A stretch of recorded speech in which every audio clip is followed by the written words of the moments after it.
لا إله إلا الله لا إله إلا الله لا إله نحمده ونصلي على رسوله الكريم أما بعد أعوذ بالله من الشيطان الرجيم بسم الله الرحمن الرحيم يا أيها الذين آمنوا إن جاءكم فاسق بنبأ فتبينوا أن تصيبوا قوما بجهالة فتصبحوا على ما فعلتم نادمين وقال الله تبارك وتعالى وإن طائفتان من المؤمنين اقتتلوا فأصلحوا بينهما سبحان ربك رب العزة عما يصفون وسلام على المرسلين الحمد لله رب العالمين اللهم صل على سيدنا ومولانا محمد وعلى آل سيدنا ومولانا محمد وبارک وسلم۔ میرے انتہائی واجب الاحترام مسلمان بھائیوں، دوستوں، بزرگوں، سورۃ الحجرات کی 2 آیات کریمہ آپ حضرات کے سامنے تلاوت کی ہیں، اور گزشتہ جمعہ کو آپ حضرات کے سامنے یہ بات ذکر کی تھی کہ رب العالمین نے سورۃ الحجرات کے اندر 2 بنیادی باتیں ارشاد فرمائی ہیں، جن میں سے پہلی بات کا تعلق وہ نبی کریم صلی اللہ علیہ وسلم کے ادب اور احترام کے ساتھ ہے کہ ایک مسلمان کے دل میں نبی کریم صلی اللہ علیہ وسلم کا کتنا ادب اور احترام ہونا چاہیے اور کس تعظیم اور تکریم کا اظہار کرنا چاہیے نبی کریم صلی اللہ علیہ وسلم کے لیے۔ دوسری بات جو سورۃ الحجرات میں ذکر کی گئی ہے اس کا تعلق ہے ہمارے معاشرے کے اتحاد اور اتفاق کے ساتھ۔ جو آیات کریمہ میں نے آپ حضرات کے سامنے تلاوت کی، ان میں اللہ رب العالمین نے 2 باتیں ارشاد فرمائی ہیں۔ پہلی بات تو یہ ارشاد فرمائی کہ ایک مسلمان کی یہ ذمہ داری ہے کہ وہ کسی بھی قسم کی افواہ پر عمل نہ کرے، ہر سنی سنائی بات پر عمل نہ کرے، اور ہر سنی سنائی بات کو آگے ذکر بھی نہ کرے، اور اگر خدا نہ خواستہ سنی سنائی بات پر عمل کر لیا یا سنی سنائی بات کو آگے بیان کر دیا اور اس کے نتیجے میں 2 مسلمان آپس میں لڑ پڑے، 2 خاندان آپس میں لڑ پڑے، 2 مسلمانوں کی آپس میں لڑائی ہو جائے، تو فرمایا کہ اے ایمان والو، تم ان 2 کی لڑائی کا تماشا نہ دیکھو بلکہ ان دونوں کی آپس میں صلح کرا دو۔ انما المؤمنون اخوہ، اس لیے کہ اللہ کریم ارشاد فرماتے ہیں کہ ایمان والے آپس میں بھائی بھائی ہیں، اور بھائیوں کا آپس میں اتفاق ہوتا ہے، محبت ہوتی ہے، پیار ہوتا ہے، نہ کہ لڑائی جھگڑا اور فساد۔ تو پہلی بات جو بیان کی گئی کہ ایمان والوں کو چاہیے کہ وہ ہر سنی سنائی بات کو آگے بیان نہ کریں بغیر تحقیق کے۔ جب بھی کوئی خبر آ پہنچے، جب بھی کوئی بات تم تک آ پہنچے، تو ایمان والوں کو چاہیے کہ وہ پہلے اس کی تحقیق کریں۔ چنانچہ علماء کرام فرماتے ہیں کہ اس آیت مبارکہ کا جو شان نزول ہے کہ حضرت ولید بن عقبہ رضی اللہ تعالی عنہ نبی کریم صلی اللہ علیہ وسلم نے قبیلہ بنو المصطلق کے پاس انہیں بھیجا کہ جاؤ، وہ نئے نئے مسلمان ہوئے ہیں، تو آپ کی ذمہ داری ہے کہ آپ ان کے پاس جا کر زکوٰۃ اور صدقات وصول کریں گے۔ تو حضرت ولید بن عقبہ رضی اللہ تعالیٰ عنہ وہاں پہنچنے لگے، تیاری شروع کی، اور جب قبیلہ کے قریب پہنچے تو قبیلے والوں کو پہلے سے پتا چلا کہ آپ علیہ الصلوۃ والسلام کا ایلچی ہمارے پاس آ رہا ہے، تو وہ آپ علیہ الصلوۃ والسلام کے سفیر کے استقبال کے لیے باہر نکل آئے۔ ادھر حضرت ولید بن عقبہ رضی اللہ تعالیٰ عنہ نے یہ سمجھا کہ یہ جو قبیلہ بنو المصطلق کے لوگ ہیں، زمانہ جاہلیت کے اندر ان کی اور میری دشمنی تھی، انہوں نے یہ سمجھا کہ یہ مجھے مارنے کے لیے اور مجھے پکڑنے کے لیے یہ باہر نکلے ہیں۔ تو حضرت ولید بن عقبہ رضی اللہ تعالیٰ عنہ واپس آئے،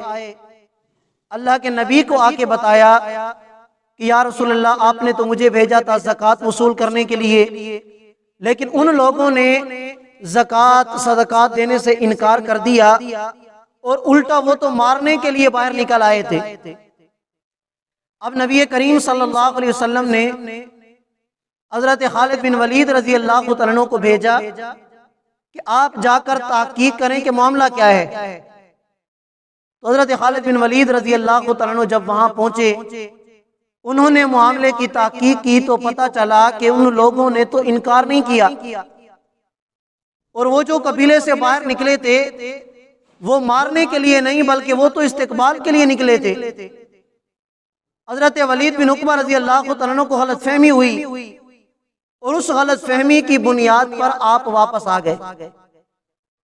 تو اس پر اللہ کریم نے یہ آیت کریمہ نازل فرمائی، اور اس آیت کریمہ میں اللہ رب العالمین نے ایک عظیم اصول بیان فرمایا ہے، اور وہ اصول یہ ہے کہ ہر سنی سنائی بات پر یقین نہیں کرنا چاہیے۔ ایک مسلمان کی ذمہ داری یہ ہے کہ جب کوئی خبر اس کے پاس آ پہنچے تو پہلے اس کی تحقیق کر لے، پہلے اس کے بارے میں سوچ لے، بغیر سوچے سمجھے اس پر پیش قدمی نہ کرے۔ ایسا نہ ہو کہ کسی کی بات، کسی کا کوئی عیب پتہ چلا، کسی کے بارے میں کوئی چیز پتہ چلی اور فوراً ہی اس پر عمل کر لیا بغیر تحقیق کے۔ چنانچہ حضرت ابو ہریرہ رضی اللہ تعالیٰ عنہ سے روایت ہے، فرماتے ہیں نبی علیہ الصلوۃ والسلام نے ارشاد فرمایا کفا بالمرء کذبا ان یحدث بکل ما سمع، او کما قال علیہ الصلوۃ والسلام، کہ آدمی کے جھوٹا ہونے کے لیے یہ بات کافی ہے کہ وہ ہر وہ بات بیان کرے جس کو وہ سن لے۔ ہر سنی سنائی بات کو آگے بیان کر دینا بغیر تحقیق کے، اللہ کے نبی نے ارشاد فرمایا کہ آدمی کے جھوٹا ہونے کے لیے یہ بات کافی ہے۔ ایک نیک آدمی کے بارے میں آتا ہے کہ وہ کشتی میں سوار کہیں جا رہے تھے، تو ان کو آگے کسی نے اطلاع دی کہ آپ کی بیٹی گھر سے نکل گئی۔ وہ بڑے پریشان ہوئے، اور جب گھر آ کے دیکھا تو ان کی بیٹی آٹا گوندھ رہی ہے اور گھر میں بیٹھی ہوئی ہے۔ تو ان بزرگوں نے کہا کہ بیٹی، میں نے تو آ کے تمہیں اپنی آنکھوں سے دیکھ لیا، لیکن جو ہونا تھا وہ تو ہو گیا۔ کیا مطلب؟ کہ اب جن لوگوں نے کشتی میں یہ بات سنی ہے ان کی نظروں میں تو میری عزت بھی خراب، تمہاری عزت بھی خراب۔ اب ان لوگوں کے ذہن میں تو یہ بات آ گئی کہ میری بیٹی گھر سے نکل گئی۔ یہ نقصان ہوتا ہے ہر سنی سنائی بات کا آگے ذکر کر دینا اور ہر سنی سنائی بات پر یقین کر لینا بغیر تحقیق کے۔ اللہ معاف کرے، آج ہمارے معاشرے کے اندر جو بگاڑ ہے، جو فساد ہے، گھروں میں ایک دوسرے کے ساتھ جو لڑائیاں ہیں، آپس کی جو ناچاکیاں ہیں، اختلافات ہیں، ان کی بنیاد یہی ہے کہ ایک کی بات سن کر دوسرے کو، دوسرے کی بات سن کر تیسرے کو، اگر ایک کا عیب تمہیں پتا چلا تم نے دوسرے کو بتا دیا، اگر اس کی کوئی بات تمہیں پتا چلی تم نے تیسرے کو بتا دی، اور یوں کرتے کرتے آپس میں اختلافات اور آپس کے اندر فسادات شروع ہو جاتے ہیں۔ اب اگر قرآن کریم کے اس اصول پر عمل کیا جائے جس میں اللہ کریم نے بڑے واضح الفاظ میں اس بات سے منع فرما دیا کہ ہر سنی سنائی بات پر یقین نہ کرو، اگر کوئی بات، کوئی خبر تم تک آ پہنچے تو پہلے اس کی تحقیق کر لیا کرو۔ حضرت عمر فاروق رضی اللہ تعالیٰ عنہ کے بارے میں آتا ہے کہ آپ ایک دن مسجد نبوی میں تشریف لے گئے، تو اس وقت یہ افواہ پھیلی ہوئی تھی کہ نبی علیہ الصلوۃ والسلام نے اپنی بیویوں کو طلاق دے دی۔ اب جب حضرت عمر فاروق رضی اللہ تعالیٰ عنہ مسجد پہنچے تو وہاں بھی لوگ ایک دوسرے کے ساتھ اسی طرح باتیں کر رہے تھے، تو حضرت عمر کے ذہن میں یہ بات آئی کہ کیوں نہ میں اس کی تحقیق کر لوں کہ اصل ماجرا کیا ہے۔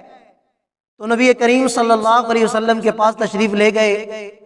اور جا کے عرض کی یا رسول اللہ،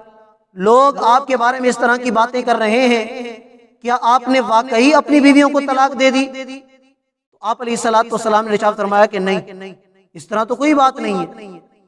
پھر حضرت عمر فاروق رضی اللہ تعالیٰ عنہ مسجد نبوی تشریف لے گئے اور دروازے پہ کھڑے ہو کر اعلان فرمایا کہ سن لو، یہ جتنی بھی افواہیں ہیں یہ غلط ہیں، آپ علیہ السلام نے اپنی بیویوں کو طلاق نہیں دی۔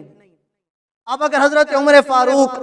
رضی اللہ تعالیٰ عنہ بھی اس معاملے کی تحقیق نہ کرتے اور سنی سنائی بات پر یقین کر لیتے تو نقصان ہو جاتا، آپ علیہ السلام کے بارے میں بدگمانی آ جاتی۔ جس طرح کے ناواقف قسم کے لوگ طرح طرح کی باتوں میں لگ جاتے ہیں، تو اگر سنی سنائی بات پر یقین کیا جائے اور معاملے کی تحقیق نہ کی جائے تو یقین جانیے آپس کے اختلافات بڑھتے ہیں، یہ کبھی ختم نہیں ہوتے۔ اب جیسے کہ ہمارے ہاں ہمارے پورے ملک کے اندر انتخابات کا دور گزرا ہے، اللہ معاف کرے، ایک نے آ کے دوسرے کے بارے میں کوئی بات کر دی، دوسری پارٹی نے آ کے تیسرے کے بارے میں کوئی بات کر دی، نہ کوئی معاملے کی تحقیق ہوتی ہے، نہ کوئی بات ہوتی ہے، خواہ مخواہ ایک دوسرے کے پیچھے لگے ہوتے ہیں، ایک دوسرے کی غیبت، ایک دوسرے پر بہتان، ایک دوسرے کے خلاف تجسس، ایک دوسرے پر طعنہ بازی، ایک دوسرے پر طعنہ زنی، خواہ مخواہ اپنے اوپر گناہ لے رہے ہیں، خواہ مخواہ کا گناہ ہے، نہ کوئی فائدہ نہ نقصان، نہ دنیا کا کوئی فائدہ اور نہ آخرت کا کوئی فائدہ، الٹا اپنے ذمے گناہ لے کر ہمیشہ ہمیشہ والی جو زندگی ہے، آخرت والی زندگی، اس کے لیے اپنے اوپر نقصان لے لیتے۔ اور فرمایا کہ اگر خدا نہ خواستہ اس طرح کی غلط فہمیوں میں پڑھ کر آپس میں تمہارا اختلاف اس حد تک آ جائے کہ تم لڑ پڑو اور تمہاری آپس میں لڑائی ہو جائے، تو فرمایا کہ اے ایمان والو، جب تم میں سے دو مسلمان گروہ اور دو مسلمان آپس میں لڑ پڑیں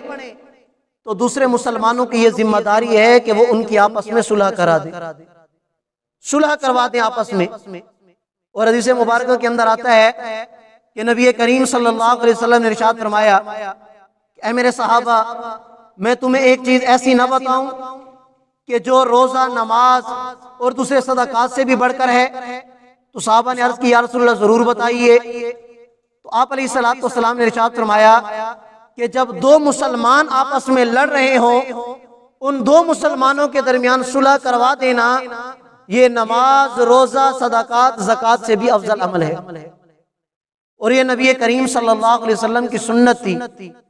آپ علیہ السلام نے مسجد نبوی کی نماز کبھی نہیں چھوڑی، لیکن جب دو قبیلوں کا آپس میں اختلاف تھا اور آپ علیہ السلام کو صلح کے لیے جانا پڑا تو آپ علیہ السلام نے مسجد نبوی کی نماز کو چھوڑ کر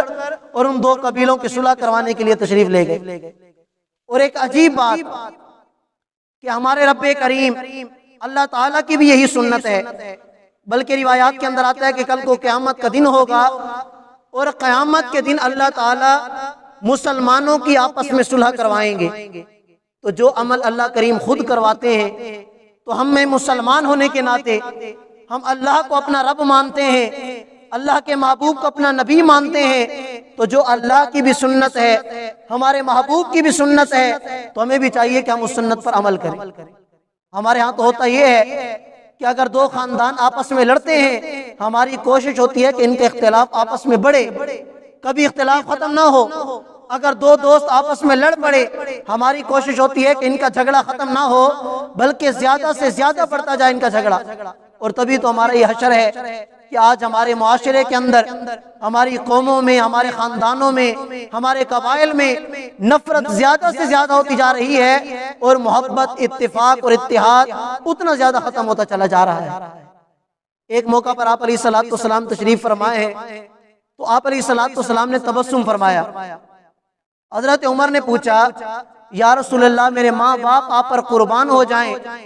آپ کے تبسم فرمانے کی وجہ کیا ہے؟ تو نبی کریم صلی اللہ علیہ وسلم نے ارشاد فرمایا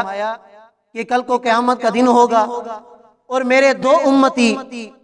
اللہ کی بارگاہ میں جا کے گر پڑیں گے، اور ان میں سے ایک عرض کرے گا یا اللہ، اس نے کل کو دنیا کے اندر میرا حق کھایا تھا، اس نے میرا حق غصب کیا تھا، یا اللہ میرا حق اس سے دلا دے اور مجھے انصاف دلا۔ تو اللہ کریم ارشاد فرمائیں گے کہ تو نے جس پر دعویٰ کیا ہے آج اس کے پاس تو کچھ نہیں بچا، اس کی نیکیاں ختم ہو چکی ہیں۔ تو عرض کرے گا کہ یا اللہ میرے گناہ اس کے ذمے میں ڈال دے، میرے گناہ اس کے ذمے ڈال دے۔ تو اللہ رب العالمین ارشاد فرمائیں گے کہ تم اپنی آنکھوں کے سامنے کیا دیکھتے ہو؟ تو آدمی کہے گا کہ یا اللہ میں اپنی آنکھوں کے سامنے سونے کے محلات، ہیرے جواہرات کے محلات دیکھتا ہوں۔ اور وہ آدمی کہے گا کہ یا اللہ یہ تو انبیاء کے محلات ہوں گے، صدیقین شہداء کے محلات ہوں گے۔ تو اللہ کریم ارشاد فرمائیں گے کہ نہیں، یہ محلات اس کو ملیں گے جو ان کی قیمت ادا کرے گا۔ تو وہ آدمی کہے گا کہ یا اللہ ہم کہاں اتنے بڑے بڑے خوبصورت محلات کی قیمت ادا کر سکتے ہیں؟ تو اللہ کریم ارشاد فرمائیں گے کہ نہیں، تم بھی ان کی قیمت ادا کر سکتے ہو۔ تو آدمی کہے گا کہ یا اللہ وہ کیسے؟ تو اللہ کریم ارشاد فرمائیں گے کہ اگر تو اپنے بھائی کا حق معاف کر دے، اور تیرے بھائی نے دنیا میں جو تیرا حق کھایا تھا اگر وہ حق تو معاف کر دے تو میں تجھے ان محلات کا مالک بنا دوں گا۔ چنانچہ روایات میں آتا ہے وہ آدمی کہے گا یا اللہ یہ ایک حق کیا، میرے اوپر جس کے جتنے بھی حقوق ہیں میں سب معاف کرتا ہوں، یا اللہ یہ محلات مجھے دے دے۔ اللہ کریم ارشاد فرمائیں گے کہ تو اپنے بھائی کا ہاتھ پکڑ، تو اسے بھی اپنے ساتھ اس جنت کے اندر لے کے چلا جا۔ اللہ تعالیٰ کا قرآن اور دین اسلام کی جو تعلیمات ہیں وہ تو ہمیں امن کی تعلیم دیتی ہیں۔ پتہ چلتا ہے کہ دین اسلام وہ دین ہے کہ جو معاشرے کے اندر امن پیدا کرنا چاہتا ہے۔ اللہ معاف کریے تو ہم خود بدبخت ہیں، نہ ہمیں قرآن کا پتہ ہے، نہ قرآنی تعلیمات کا پتہ ہے، نہ نبی علیہ السلام کے اخلاق کا پتہ ہے، نہ آپ علیہ السلام کی تعلیمات کا پتہ ہے۔ قرآن کی تعلیمات سے ہم دور ہیں، قرآن کے احکامات سے ہم دور ہیں، نبی علیہ السلام کی سنت، آپ علیہ السلام کی تعلیمات، ہم ان سے چونکہ دور ہیں۔ یہی وجہ ہے کہ ہمارے معاشرے کے اندر بگاڑ ہی بگاڑ ہے، ہمارے معاشرے کے اندر فساد ہی فساد ہے۔ اگر ان دو اصولوں پر ہم مسلمان عمل پیرا ہو جائیں کہ سنی سنائی بات پر یقین نہ کریں، سنی سنائی بات پر عمل نہ کریں، جب تک اس کی تحقیق نہ ہو جائے اس کو آگے بیان نہ کریں، اور جب آپس میں اختلاف ہو جائے کسی وجہ سے غلط فہمی میں مبتلا ہو کر، تو ہمیں چاہیے کہ ہم مسلمانوں کی آپس میں صلح کرا دیں۔ اگر یہ دو اصول جو قرآن نے سورۃ الحجرات میں بیان فرمائے ہیں، اگر ان دو اصولوں پر بھی ہم عمل کر لیں تو یقین جانیے ہمارا معاشرہ اور ہمارا ملک اور ہمارا مسلم معاشرہ وہ امن کا گہوارہ بن سکتا ہے۔ اللہ تعالیٰ کی بارگاہ میں میں دعا گو ہوں کہ اللہ تعالیٰ ہم سب مسلمانوں کو قرآن کریم کی تعلیمات کو سمجھنے اور ان پر عمل کرنے کی توفیق عطا فرمائے۔ وآخر دعوانا ان الحمد للہ رب العالمین۔ جزاکم اللہ۔